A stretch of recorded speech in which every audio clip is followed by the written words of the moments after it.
ప్రభునామానికి స్తోత్రములు. దేవుని యొక్క సన్నిధిలో ఆయన జీవవాక్యమును ధ్యానించుటకు దేవుడు మనకు అనుగ్రహిస్తున్న తరుణములన్నింటిని బట్టి ఆయనకు కోటాను కోట్ల వందనాలు చెల్లిస్తున్నాను.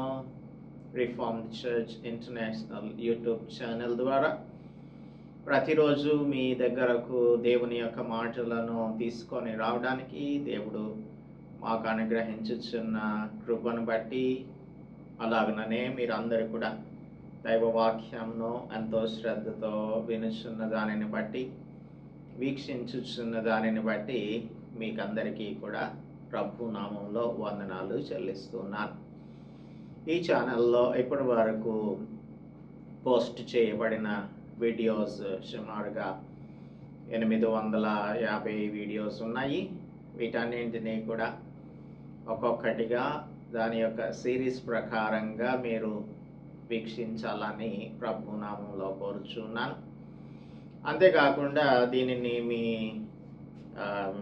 అక్వైంటెన్సెస్కి, మీ ఫ్రెండ్స్కి, మీ ఫ్యామిలీ మెంబర్స్కి తప్పక షేర్ చేస్తారని కూడా నమ్ముచున్నాం. అంత్య దినములలో, అపాయకరమైనటువంటి దినములలో మనం జీవిస్తున్నాం. దేవుని యొక్క వాక్యమును ఉన్నది ఉన్నట్టుగా అందించే ఛానల్స్ చాలా తక్కువగా ఉన్నాయి. కనుక మనం ఈ reformed church international YouTube channel ద్వారా దేవుని యొక్క మాటలను ఎటువంటి కల్పిత కథలతో కాకుండా ఉన్నది ఉన్నట్టుగా లేఖనముల యొక్క సారాంశంను మనం నేర్చుకుంటున్నాం. అందును బట్టి ప్రతి ఒక్కరికి కూడా ఆత్మీయ మేలులు కలగాలనేది దేవుని యొక్క ఉద్దేశం. ఈరోజు దేవుని యొక్క మాటలను మనం ధ్యానం చేసుకోవడానికి ముందుగా ప్రార్థించుకుందాం. పరిశుద్ధుడా, మా ప్రియ ప్రభువా, మా రక్షక, అంత్య దినములలో అపాయకరమైనటువంటి కాలములు వచ్చును అని అపోస్తలుడు పౌల్ తిమోతికి రాస్తూ ఉన్నప్పుడు చెప్తూ ఉన్నారు. నిజంగానే మేము డేంజరస్ అండ్ పెరిలస్ టైమ్స్లో జీవిస్తూ ఉన్నాం ప్రభువా. దేవుని వాక్యం ఏం చెప్తుంది అనేది మాకు సరిగా తెలియకపోతే మోసపోయేదానికి ఎంతో అవకాశం ఉంటుంది. కనుక దేవుని యొక్క మాటలను మేము దాని యొక్క ఎసెన్స్ని కూడా ప్రభువా నేర్చుకొనగలగటానికి ప్రతి విశ్వాసికి, మా ప్రియులందరికీ కూడా సహాయమును అనుగ్రహించమని వేడుకుంటున్నాము. ఈరోజు మేము ధ్యానం చేయబోతున్న ప్రత్యక్ష గుడారం యొక్క మర్మములను ప్రభువా చివరి భాగంలోనికి, అనగా 26 చాప్టర్ చివరి భాగంలోనికి వచ్చి ఉన్నాము. దీనిని ప్రభువా మేము ధ్యానించుచుండగా పరిశుద్ధాత్మని సహాయముతో అన్ని విషయాలను అర్థం చేసుకున్నట్లు, మా జీవితములకు మీ జీవవాక్యమును అప్లై చేసుకున్నట్లుగా మాకు కృప చూపించమని మీ కుమారుడు త్వరలో రానయ్యున్న మా రక్షకుడైన యేసుక్రీస్తు ప్రభు పరిశుద్ధ నామములో ప్రార్థించి స్తుతించి వేడుకుంటున్నాము మా పరమ తండ్రి, ఆమేన్. అందరికీ కూడా వందనాలు. దేవుని యొక్క మాటలను ధ్యానం చేస్తున్నాము. నిర్గమకాండం గ్రంథం 26వ అధ్యాయాన్ని మనం 7 భాగాలుగా విభజించాము. మొట్టమొదటి 6 వచనాలలో దేవుని యొక్క మహిమ కొరకు దేవుని చేత రక్షింపబడిన వారు జీవిస్తారు అనేది మొట్టమొదటి పాయింట్. రెండవది, తన యొక్క పాపాన్ని శుద్ధి చేసుకొనుటకు నిరంతరం యేసుక్రీస్తు ప్రభు పాదముల దగ్గరకు వస్తారు అనేది 7వ వచనం నుంచి 13వ వచనం వరకు ధ్యానం చేశాము. అలాగే తన యొక్క పాప ప్రాయశ్చిత్తం నిమిత్తమై యేసుక్రీస్తు ప్రభువు చెల్లించిన తన యొక్క అమూల్య రక్తం వెలను బట్టి దేవునికి కృతజ్ఞత కలిగి జీవిస్తాడు అనేది 14th verseలో ఫస్ట్ పార్ట్ చెప్తుంది. రెండవది, పరివర్తన చెందిన విశ్వాసి పవిత్రమైన విషయాల మీదనే దృష్టి సారిస్తారు, అలాగనే యేసుక్రీస్తునందు ఆశ్రయాన్ని పొందుతారు అనేది, అది సముద్ర వత్సల తోళ్లతో ఒక తెరను తయారు చేయమని చెప్పారు. దానికి సాదృశ్యంగా 14bలో మనం చూసాము. ఐదవదిగా, దేవుని యందు విశ్వసించిన వ్యక్తి దేవుని మీదనే ఆధారపడి జీవిస్తాడు. ఇది 15 to 30th verses నిన్నటి దినమందు ధ్యానం చేశాం. Now we are going to meditate the 6th point. ఏంటంటే పరివర్తన చెందినటువంటి విశ్వాసి దేవునితో తనకు కలిగిన సాన్నిహిత్యాన్ని, ఆ యాక్సెస్ని తన కొరకే కాకుండా ఇతరుల కొరకు వినియోగించుకుంటూ ప్రార్థించడానికి ఉపయోగిస్తారు అనేది వర్సెస్ 31 to 35 మనకు చెప్తూ ఉన్నాయి. అదేవిధంగా 36 and 37 వర్సెస్ ఏమో మనకు దేవుని యొక్క స్వరమును ప్రతి విశ్వాసి కూడా ఎల్లప్పుడూ వినేవానిగాను, ఆయన మనలో చేసే సాంక్టిఫికేషన్ని ఇన్వైట్ చేసేవానిగాను ఉంటాడు అనేది 7th point. So we are gonna see the 6th and 7th points today.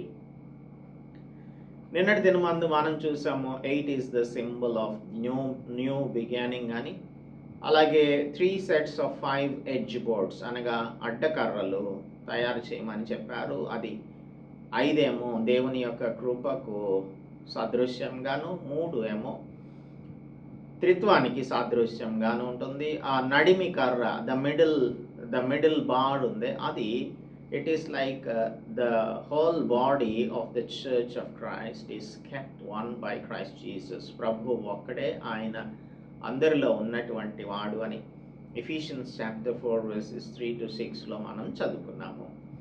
ఇప్పుడు ఈ టాబర్నకిల్లో వెయిల్ని ఒక దానిని చేయమని చెప్పాడు, ఆ తెరను ఒక దానిని చేయాలి. ఆ తెర ఏంటి అని అంటే it separates the Holi and the most holy place.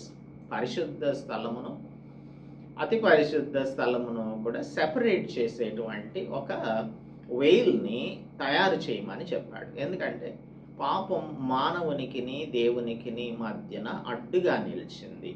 అందుకనే there is none righteous.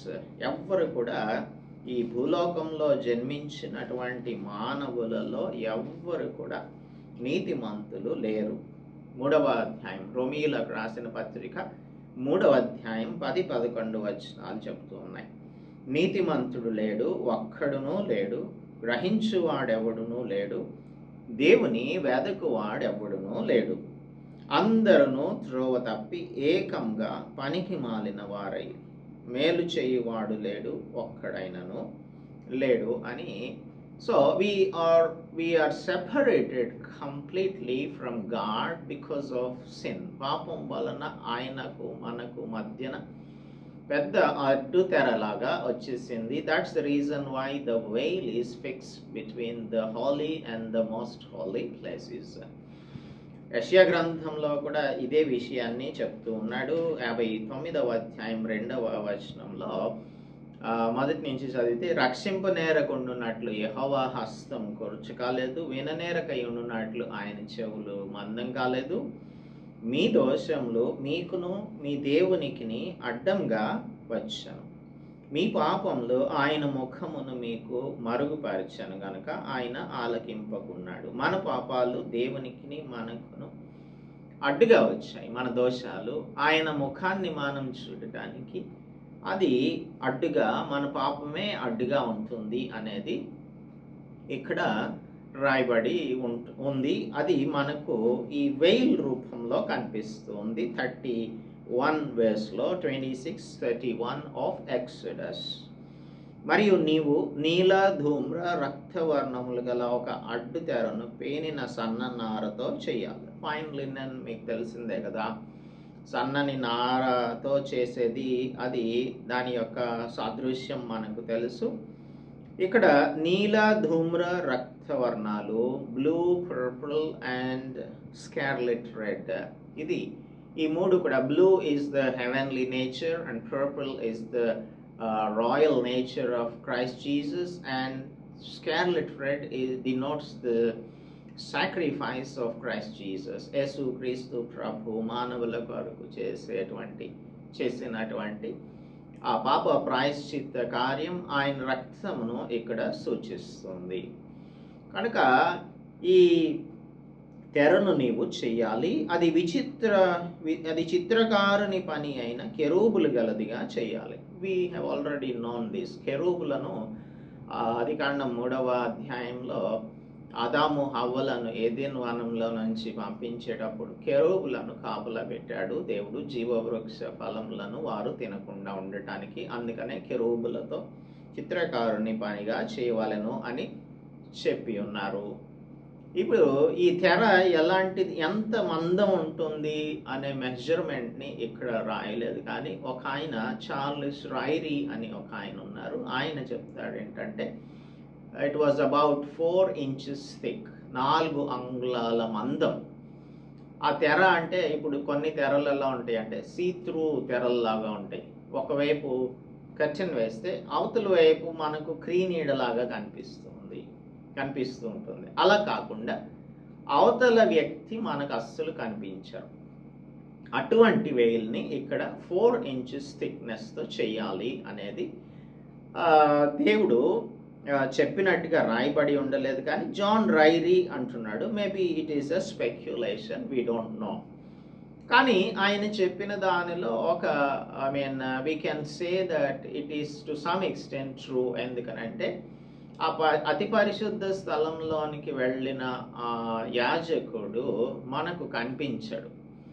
So ప్రతిసారి కూడా ఏం చేయాలి అంటే ఈ యాజకుడు అయినటువంటి వాడు దేవుని యొక్క పరిశుద్ధ స్థలంలోనికి ఎవ్రీ ఇయర్ కోడెల యొక్క రక్తమును, పాప ప్రాయశ్చిత్త బలిగా అర్పించినటువంటి పశువు యొక్క రక్తమును తీసుకొని ఆ మోస్ట్ హోలీ ప్లేస్లోనికి వెళ్ళాలి. ఆ మోస్ట్ హోలీ ప్లేస్లోనికి వెళ్ళినటువంటి హై ప్రీస్ట్ మరలా తిరిగి రాకపోతే, గంటలు ఉంటాయి, గంటల శబ్దం అంటే పని చేస్తున్నట్టుగా అది మనకు సౌండ్స్ వినిపించాలి. ఆయనకు ఒక తాడు కడతారు.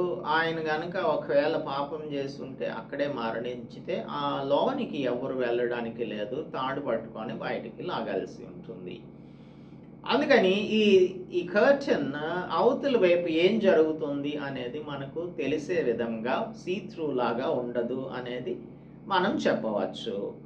అయితే యేసుక్రీస్తు ప్రభువు మరణించినప్పుడు మత్తయి సువార్త 27:51లోను, మార్కు సువార్త 15:38లోను, లూకా సువార్త 23:45లోను ఆ టెంపుల్లో ఉన్నటువంటి వెయిల్ని 2గా పైనుంచి క్రింది వరకు చింపివేశాడు దేవుడు. దేవాలయపు తెర పైనుంచి క్రింది వరకు కూడా అది చినిగెను అని రాయబడి ఉంటుంది.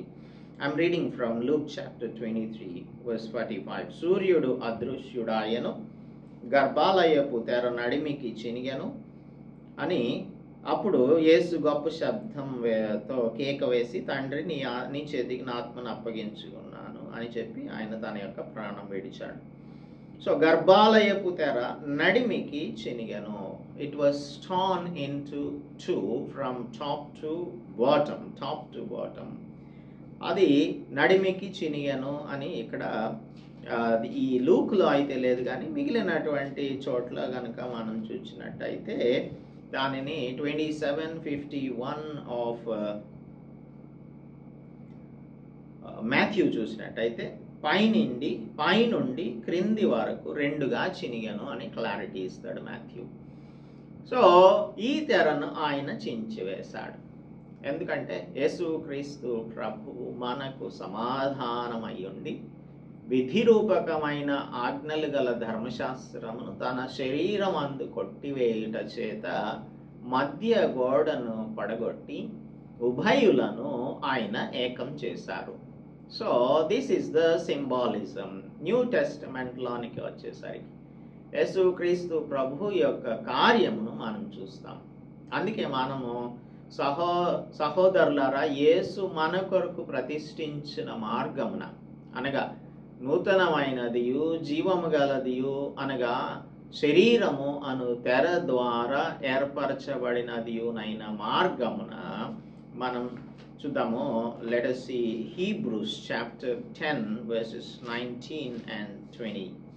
Hebrews chapter 10 verses 19 and 20. సహోదరులారా, యేసు మన కొరకు ప్రతిష్ఠించిన మార్గమున అనగా నూతనమైనదియు జీవము గలదియు అను శరీరము, ఆయన శరీరము ప్రతిష్ఠించిన జీవము గలదియు ఆయన శరీరము అను తెర ద్వారా ఏర్పరచబడినదియునైన మార్గమున ఆయన రక్తం వలన పరిశుద్ధ స్థలమునందు ప్రవేశించుటకు మనకు ధైర్యం కలిగి ఉన్నది గనుక దేవుని ఇంటి పైన మనకు గొప్ప యాజకుడు ఉన్నాడు కనుక మనస్సాక్షికి కల్మషం తోచుకుంటున్నట్లు ప్రోక్షింపబడిన హృదయములు గలవారమును నిర్మలమైన ఉదకంతో స్నానము చేసిన శరీరములు గలవారమునయ్యుండి విశ్వాస విషయంలో సంపూర్ణ నిశ్చయత కలిగి యథార్థమైన హృదయముతో మనం దేవుని సన్నిధానమునకు చేరుదుము. అంతకుముందు అయితే the high priest has to go into the most holy place. If we see chapter 9, హెబ్రీయులకు రాసిన పత్రిక 9వ అధ్యాయంలో 7వ వచనం చెప్తుంది, సంవత్సరమున ఒక్కసారి మాత్రమే ప్రధాన యాజకుడు ఒక్కడే రక్తం చేత పట్టుకొని 2వ గుడారంలోనికి ప్రవేశించను.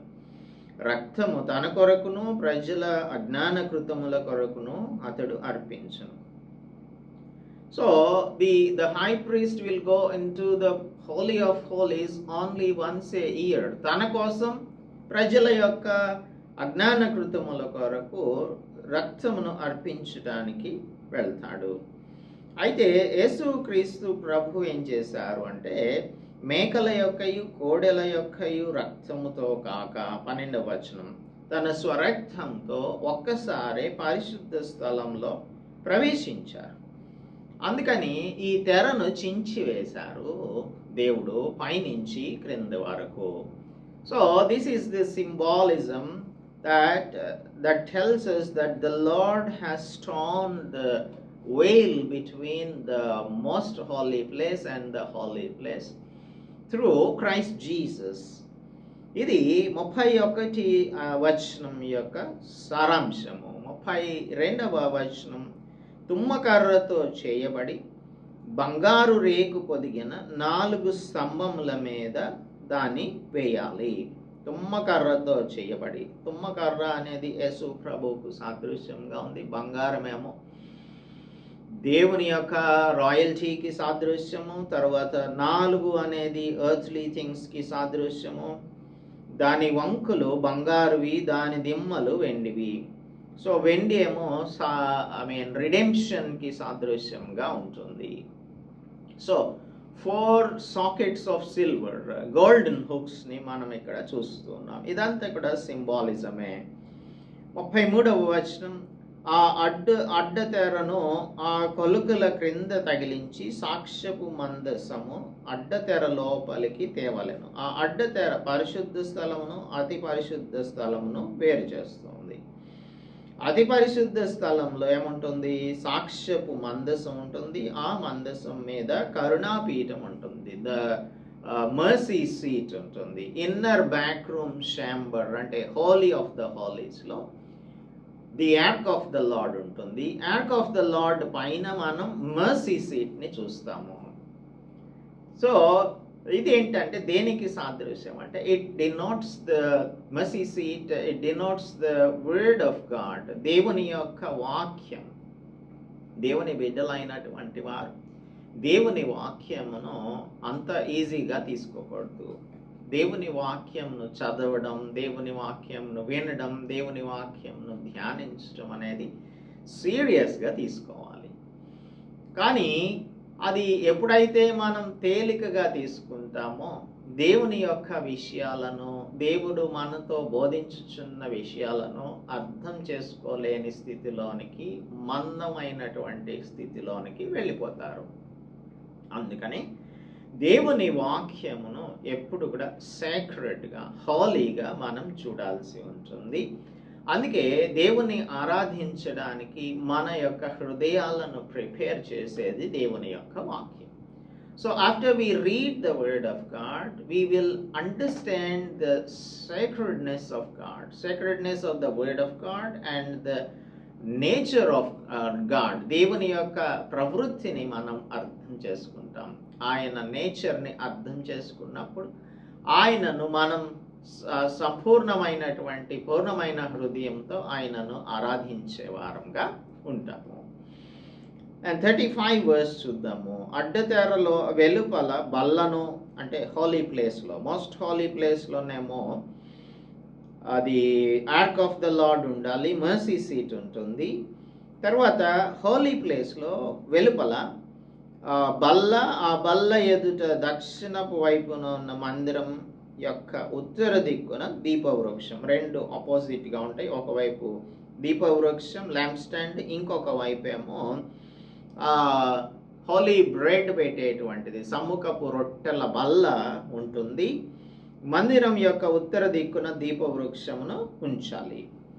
ఇది దేనికి సాదృశ్యం అంటే, మనం ఇప్పుడు చదువుకున్నాం కదా, ది యాక్సెస్ వి గెట్, మనం దేవుని బిడ్డలంగా ఆయనతో మనం పొందిన ఆ సాన్నిహిత్యాన్ని, ఇప్పుడు ఆ ప్రధాన యాజకుడు ఏ విధంగా అయితే ప్రజల యొక్క పాపం నిమిత్తం ఆ బలి పశువు యొక్క రక్తంను తీసుకొని మోస్ట్ హాలీ ప్లేస్లోకి వెళ్తాడో, అలాగా ఆయన బిడ్డలమైన మనం, ఆయన వాక్యమును చదువుకున్న మనం, దేవునితో మనకు కలిగినటువంటి ఫెలోషిప్తో ఇతరుల కోసం ప్రార్థించడానికి ఆయన సన్నిధిలోనికి వెళ్తాము అనే దానికి సాదృశ్యం ఇది. ఆ తర్వాత 36వ వచనం నుంచి గనక మనం చూసినట్టయితే, 36వ వచనం, ఆయన యొక్క మాటకు మనం రెస్పాండ్ అయ్యే వారంగా ఉంటాం. ఎల్లప్పుడూ ఆయనను మన జీవితంలో ట్రాన్స్ఫర్మేషన్ ప్రాసెస్ని జరిగించడానికి ఆహ్వానించే వారంగా ఉంటాము. నీల ధూమ్ర రక్తవర్ణములు గల పేనిన సన్నపు నారతో చిత్రకారుని పని అయిన తెరను గుడారపు ద్వారం నాకు చేయవలను. ఇప్పుడు చూడండి, ఈ ప్రత్యక్ష గుడారం యొక్క కన్స్ట్రక్షన్ అంతటిని మనం చూస్తున్నాం కదా. ఈ మందిరం యొక్క నిర్మాణంను 26వ అధ్యాయంలో చివరిగా దేనితో ఇది ఎండ్ అవుతుందంటే, ఒక డోర్ వే, ఒక స్క్రీన్, ఒక ప్యాత్ని మనకు చూపిస్తుంది. ఆ ప్యాత్ ఏంటంటే యేసుక్రీస్తు ప్రభువే.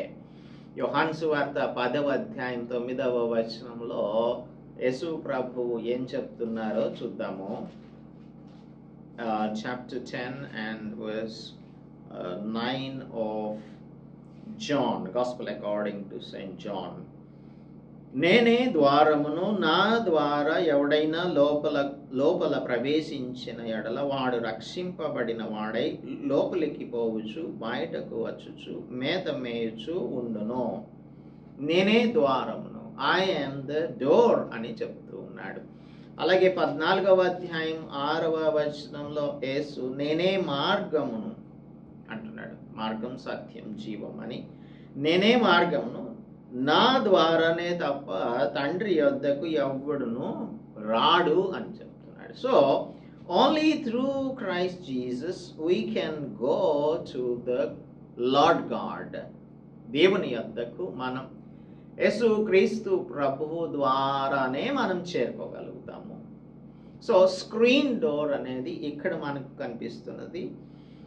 అది చిత్రకారుని పని అయిన తెర. ఇట్ సింబలైజెస్ క్రైస్ట్ జీసస్ అని మనకు చెప్తూ ఉంది. ఆ తెరకు 5 స్తంభములు ఉండాలి. 5 అనేది మనకు తెలుసు కదా, it is the symbol of grace, కృపకు సాదృశ్యం అది. సో 5 స్తంభములను తుమ్మకర్రతో చేసి, అగైన్ తుమ్మకర్ర, acacia wood is the symbol of Christ Jesus. వాటిని చేసి బంగారు రేకు పొదిగించాలి, రాయల్టీకి సాదృశ్యము. వాటి వంపులు బంగారువి, వాటికి 5 ఇత్తడి దిమ్మలు పోయాలి. బ్రాంజ్ అనేదేమో జడ్జ్మెంట్కి సాదృశ్యంగా ఉంటుంది. So at the same time the lord shows grace unto us to come to him, but he is going to be the judge. ఆయన మనకు తీర్పు తీర్చేటువంటి వాడు. So whoever comes to Christ Jesus will be saved. లోనికి పోవచ్చు, బయటికి వెళ్ళొచ్చు, మేత మేయచ్చు ఉంటాడు అని చెప్పారు కదా యేసు ప్రభు 10:9లో. అలాగా whoever comes to God through Christ Jesus will be saved and he will have the fellowship with God. But whoever doesn't come to him and have fellowship with him will be definitely judged. ఆయన ఒకానొక దినాన్న వస్తాడు, గొర్రెలను మేకలను ఆయన వేరు చేస్తాడు అని మనం ఈ గొర్రె మేకల యొక్క చర్మమును గురించి, మేకల యొక్క హెయిర్తో, గోట్ హెయిర్తో చేయబడినటువంటి దాని గురించి చదువుకున్నప్పుడు, ధ్యానం చేసినప్పుడు మనము దానిని డిస్కస్ చేసి ఉన్నాం. సో తీర్పు అనేది దేవుడు ఖచ్చితంగా చేస్తాడు. కాబట్టి the door of grace is opened to you and me, sinners like you and me, నీ కోసం, నా కోసం, పాపులమైన మన కోసం. అందరూ పాపం చేశారు కదా, అందరూ పాపం చేసి దేవుడు అనుగ్రహించు మహిమను పొందలేకపోతున్నారు. సో దేవుని యొక్క మహిమను, దేవుడు అనుగ్రహించు మహిమను పొందడానికి యేసుక్రీస్తు ప్రభువు ద్వారా కృపా ద్వారమును ఆయన తెరిచాడు. కాబట్టి ఆ కృపా ద్వారం ద్వారా దేవుని యొద్దకు మనందరం కూడా చేరుకుంటే ఆయన మనకు రక్షణను అనుగ్రహించి పరలోక రాజ్యమునకు, నిత్య జీవమునకు వారసులనుగా మనకు చేస్తారు అని ఈ టెంట్ ఆఫ్ మీటింగ్ మనకు బోధిస్తుంది.